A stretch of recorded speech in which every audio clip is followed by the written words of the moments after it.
Welcome back to Financial Issues. I'm Dan Celia here on American Family Radio Network. It's great to be here. We are going to get to your calls, 866-392-98, 866-392-98. I've got some very interesting clips of Newt Gingrich and President Obama and how this was all handled. But did anybody, and I'm going to try to get to them, don't know, I want to get to the phones, but if not, maybe tomorrow or opening hour, next hour. But did anybody hear Oliver North? I really loved what he said yesterday. Oliver North was talking about the weakness, the lack of leadership, the absentee leadership. There is no leadership. Talking about President Obama's foreign policies, and said that we have a president that draws a red line with a pink crayon. I thought that was a pretty good analogy. I mean, I love that because that's exactly what we have. And we have the beauty of America is that we will get our strength back. The beauty of America is I pray that God will raise up someone to take the helm that is going to be unafraid, that is going to be strong, that is going to have some courage and boldness to stand on what is right. Not only right economically, not only right for future generations, but right morally and biblically. And I pray that that leader shows up in 2016.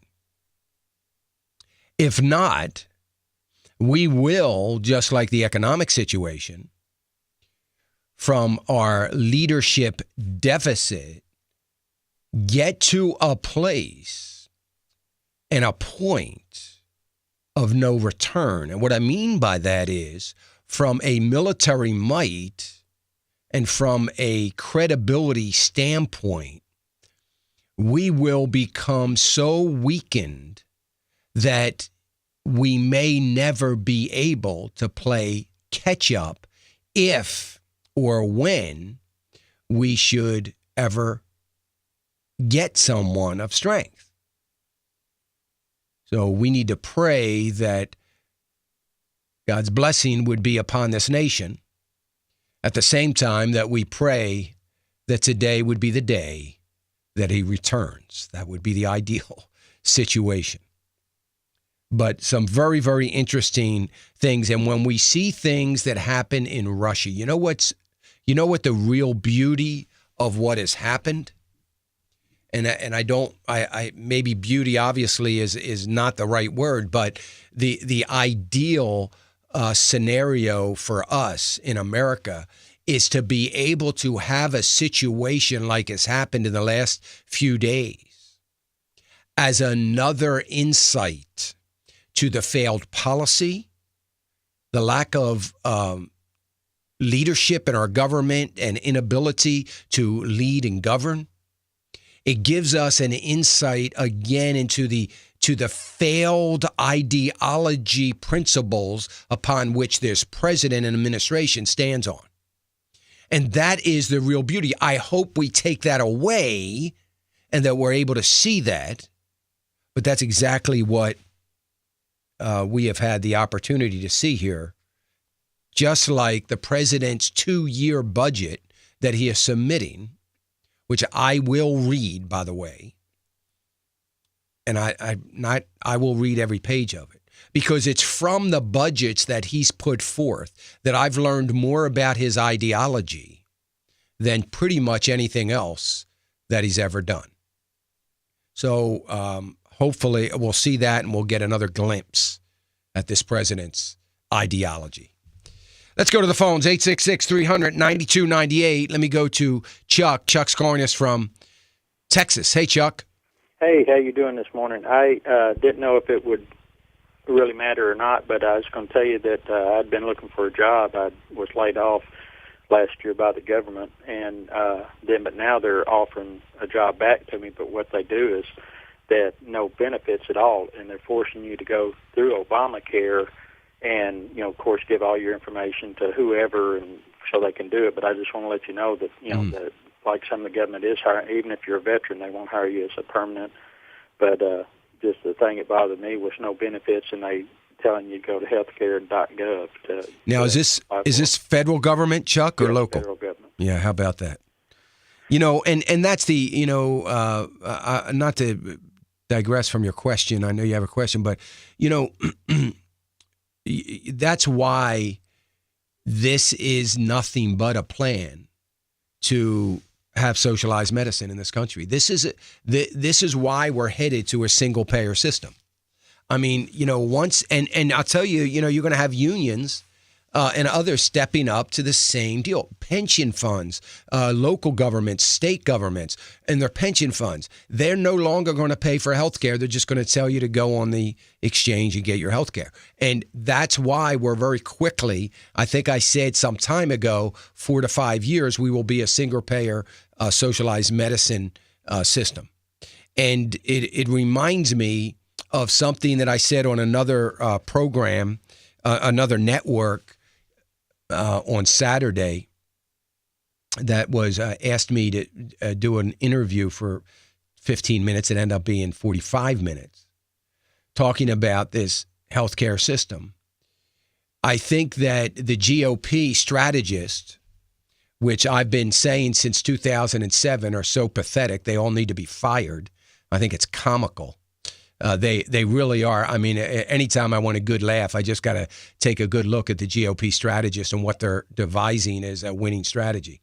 But if they had any sense whatsoever, which they don't, and they have no clue as to the heartbeat of America and what American people want. But if they did, they would start right now stressing the gift that is going to continue to give through 2016.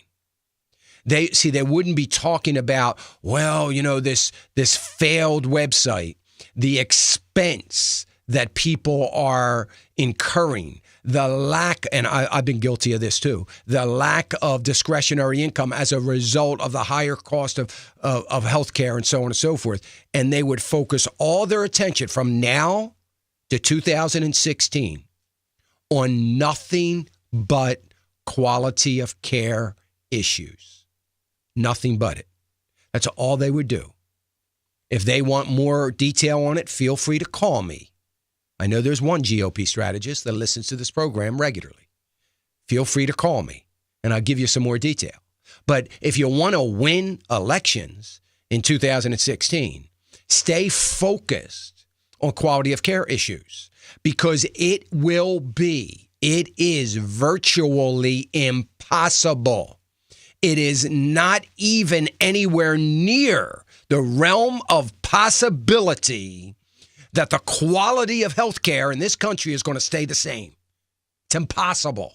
When you look at the economics of it, when you look at the numbers, 4 hospitals closing in Georgia, every hospital around the country, it seems, laying off workers, more and more workers. All of that equates to lower quality of health care. Devin, my producer, was saying he was in Kentucky over the weekend, traveling through Kentucky, and picked up a local newspaper. I think he said 400 workers in a particular hospital being laid off as emergency rooms are filling up.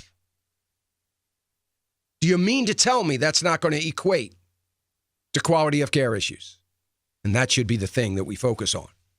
Chuck, did you have a question or another comment, brother? Yeah, I was just going to remind everybody in Texas that today's voting, but don't just go and vote. Educate yourself as much as you can today before you vote, and then go and vote. And I'm just going to tell you, Dan, I sure appreciate your program and watch it or listen to it every day. Thank you, brother. I appreciate that, Chuck, and all of you in Texas that are voting. Very, very wise words from Chuck. That this is why Chuck just leads to a point of why this program, or I don't want to say this program, but why education about the economy is so important. Because every politician in the country believes, well, it's true. That's why they believe it. They know that the thing that the voter knows least about is the economy. They can say whatever they want about the economy. And it also, the thing they know least about is the thing that they're most concerned about. So they can say whatever they want. And we have little choice but to say, wow, that sounds good. and we vote incorrectly. So it's so important that we learn as much as we can. I love it. I get callers from time to time. I had a couple on Friday. We get callers from time to time from young people that aren't in a position to use some of the advice I might give, or, in a position to, take full advantage of the program in one respect, but are taking full advantage of the program as far as what they're learning. They're learning about the economy. Someday it's going to have big rewards for them, big payoffs for them, because they're becoming more and more educated about something that's very critical to the well-being of not only our economy, but to our families and to Christendom.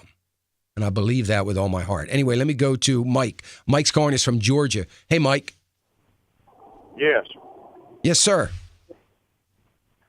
I have a question. Okay, Mike. Okay. My wife has just retired. She's 63. I'm 59. We have enough money in our account, an IRA, to pay off our mortgage, which is a little less than $100,000. Would still leave us some in there. I would still have my 401k and annuity that I have.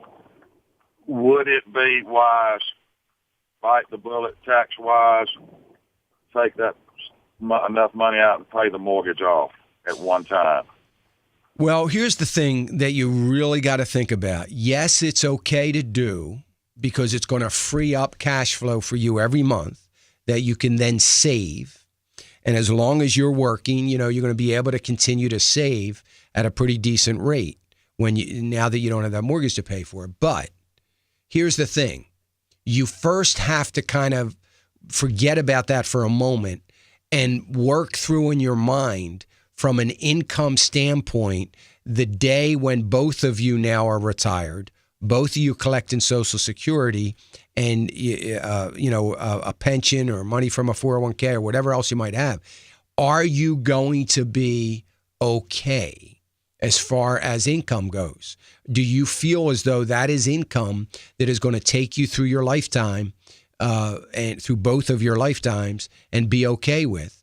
And that the reliance upon this IRA money that you're talking about is a little bit insignificant, in that it's not going to be something you're going to wish you had, or that you're going to, more importantly, need when you're 75 or sometime down the road.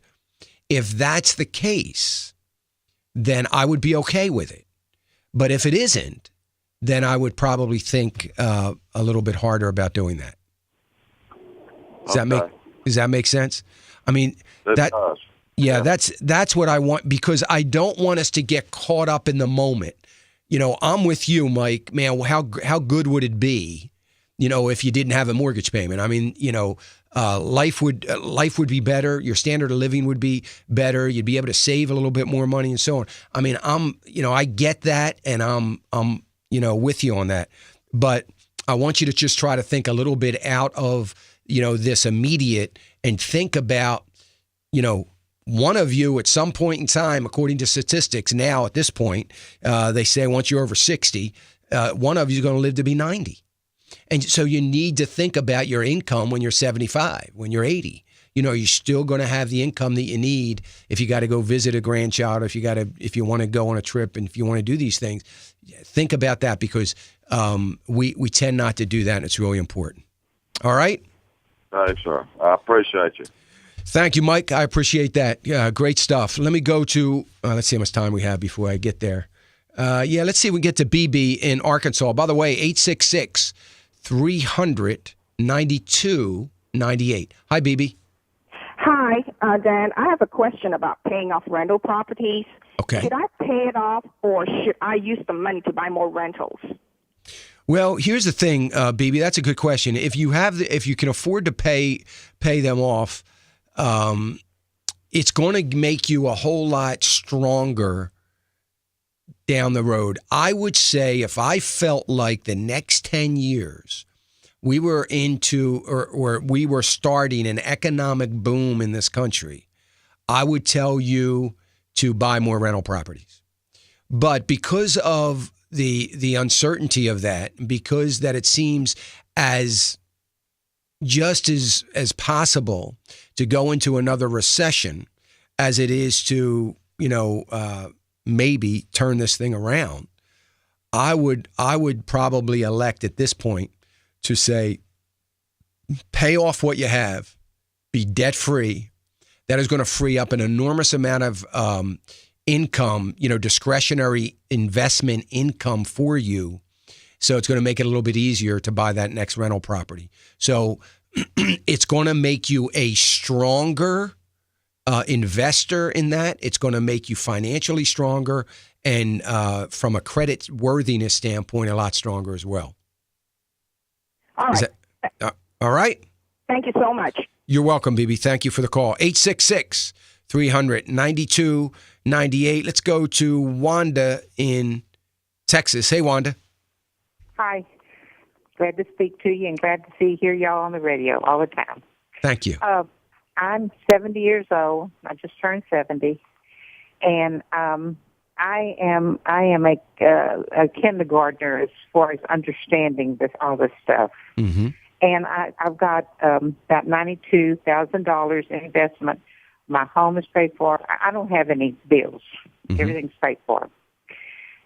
But I'm scared about what's going on in the world. I'm scared of this blasted president we have. I'm scared of everything right now, and I don't know. Should I take this money I have and put it on hold?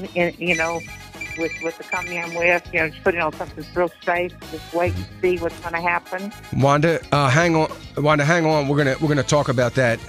You're listening to Financial Issues. I'm Dan Celia. 866-300-9298.